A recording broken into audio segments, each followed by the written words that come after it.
At 9:14 p.m. on November 22, 1987, something interrupted the live broadcast of the Chicago Bears game on WGN-TV. The screen went black for a second. Then a figure appeared, wearing a Max Headroom mask, standing in front of a sheet of corrugated metal, moving in a way that was not quite right, saying nothing intelligible for about 25 seconds. Then the signal cut and the broadcast returned. Most viewers assumed it was a technical glitch. By the time they realized what had happened, it was over. Less than 3 hours later, it happened again, this time on WTTW, the PBS affiliate, during a broadcast of Doctor Who. The same figure, the same corrugated metal background, this time for almost 90 seconds. The signal intrusion at WTTW was longer, clearer, and far more disturbing. The figure spoke. It hummed fragments of the Clutch Cargo theme song. It held up a Pepsi can and made sounds.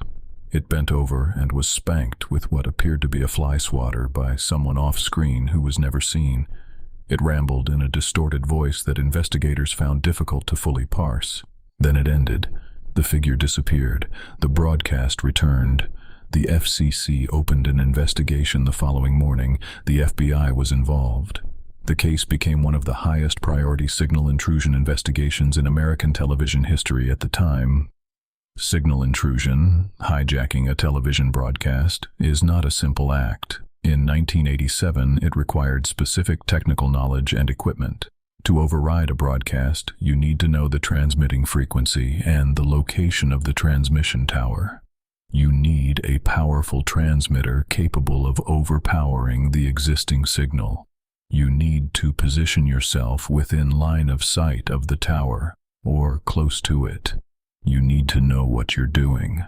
The intrusion at WGN-TV happened at a different time and from a different angle than the one at WTTW, suggesting either two separate setups or a mobile transmitter repositioned between incidents. Investigators were unable to trace the signal origin definitively. By the time the technical analysis was complete, whoever had operated the equipment had long since packed up and left. No transmitter was ever recovered. No location was ever confirmed. The identity of the person in the mask has never been established. The Max Headroom mask, a reference to the fictional AI television personality popular in the mid-1980s, was available for purchase at the time. The corrugated metal background was common enough that it provided no identifying information. The voice, though distorted, was analyzed. Nothing usable was extracted. For decades, the Chicago signal intrusion case circulated primarily in broadcasting industry circles and among people who had been watching television that night. Recordings of the WTTW incident in particular were preserved on VHS tapes and eventually digitized. When YouTube emerged, the footage spread widely for the first time, and then it took on a different life. A generation that had never seen it encountered the footage cold, without context. The figure in the distorted mask, moving in that strange mechanical way, speaking in fragmented nonsense over a corrugated metal background. It became one of the defining pieces of what would come to be called internet horror. Unsettling not because it was supernatural, but because it was real, because it happened on live television, because whoever did it was never found. Theories have accumulated over the years. Some investigators have pointed to the technical sophistication required and suggested the intrusion was carried out by someone with professional broadcast engineering experience, possibly a disgruntled former employee of one of the affected stations, or someone with access to industrial-grade transmission equipment. Others have noted the timing of the WGN intrusion during a sports broadcast on one of the city's highest-rated channels as suggesting someone with media industry knowledge about when viewership would peak. The content of the WTTW intrusion has been analyzed for meaning. The Clutch Cargo reference, the Pepsi can, the spanking, the fragments of speech. Some researchers believe they've decoded portions of the monologue. Others believe the content was deliberately incoherent, noise designed to confuse analysis. Whether there was a message or only chaos, nobody has confirmed. In 2010, a person posted in an online forum claiming to know who had done it. The claim was made anonymously and included some details that investigators found consistent with the technical realities of the case.